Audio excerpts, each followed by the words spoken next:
स्वामी मुझे बहुत असुकून हो रहे हैं स्वामी।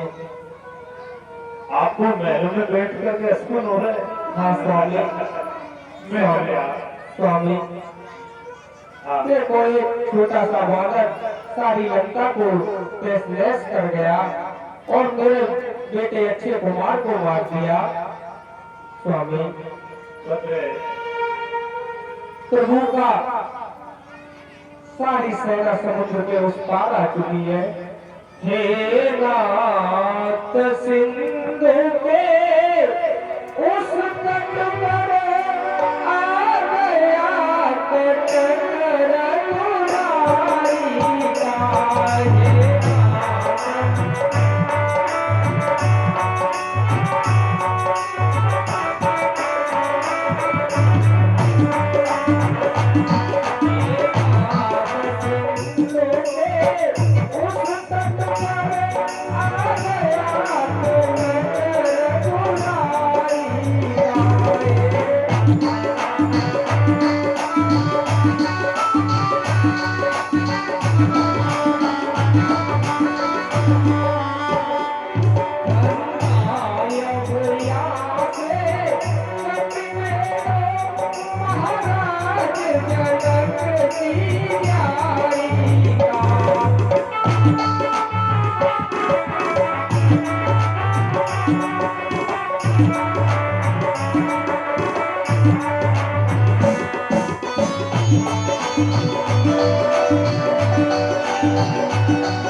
प्रभु का सारा समूह समुद्र पार आ चुका है।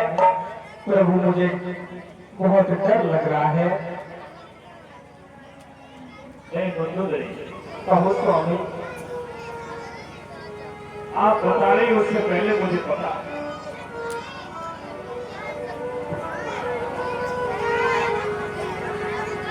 सागर के उस तीर पर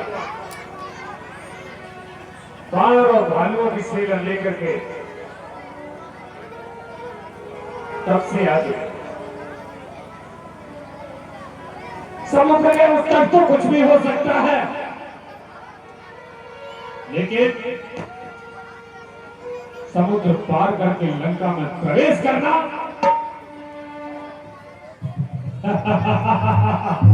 सहज नहीं है। और रही बात एक बानर से तुम डर रही हो, भय मान रही हो, भय मानना तुम्हारा स्वाभाविक है, क्योंकि नारी जाति भीड़ होती है। नार स्वभाव सत्य सब कही, अवगुण 8 सदा उड़ रही। साहस, अनर्थ, चपलता, माया, भय, अविवेक, असोच, अनाया, 8 अवगुण, 8 दोषों की पिटारी होती है नारी। हम लोग वीर हैं, योद्धा हैं।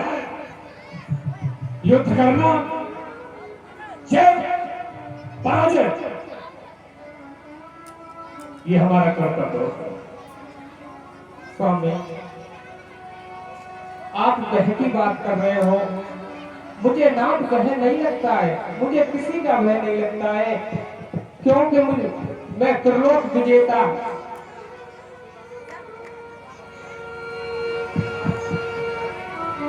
क्योंकि मैं त्रिलोक विजेता दशानन की भार्या हूँ।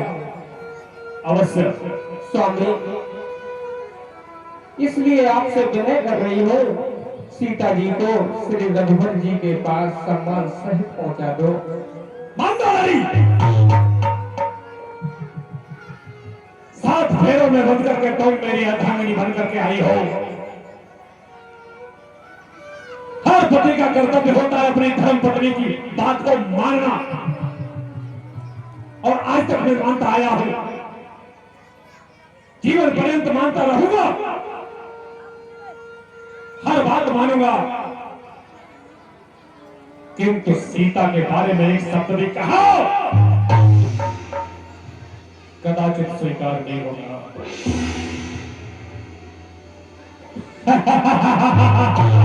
मैं मान रहा हूं एक नारी को दूसरी नारी के प्रति सौंप दिया गया होता है, जिसके लिए तुम निश्चिंत रहो। तुम्हें जितना मेरा स्नेह मिलता रहा मिल रहा है उतना ही मिलेगा, मगर सीता को तपस्वियों के सामने जाकर के वापस कर दूं, ये कदाचित संभव नहीं हो सकता। स्वामी,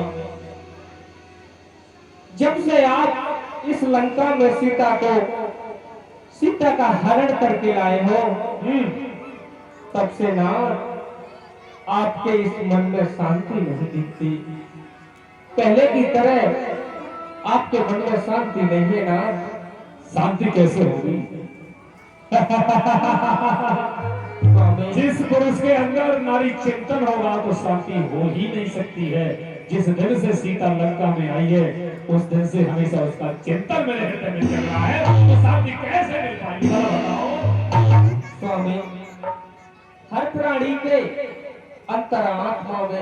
अंतरात्मा ये चेतावनी देती है स्वामी, कि दूसरी बात ये है कि उसकी अंतरात्मा की आवाज किसी को सुना ही नहीं देती।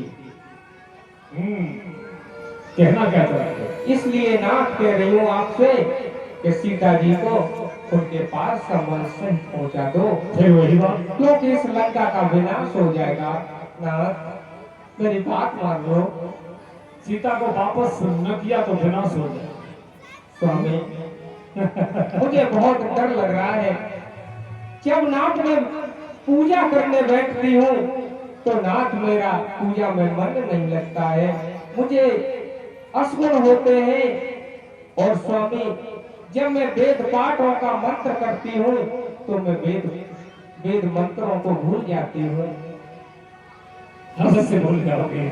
इसलिए नाथ कह रही हूँ, मैं आपसे विनती कर रही हूँ, मेरी बात मान लो। मैंने कह दिया सीते को कभी वापस नहीं जाने दूंगा। मंदोदरी, तुम क्या स्वयं मेरे पूर्वज आजाद और एक बार ये कहे कि रावण जानकी को वापस कर दे, फिर भी नहीं, क्योंकि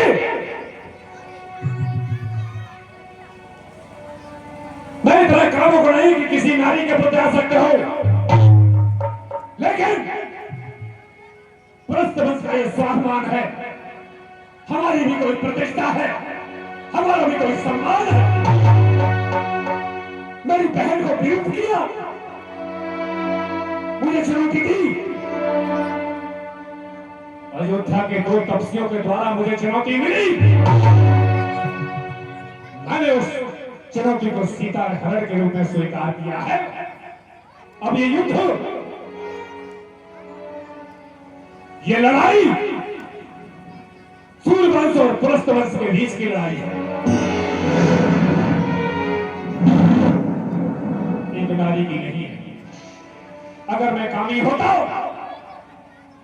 तो देवताओं को बंदी बनाने के लिए सर्वप्रथम देवियों को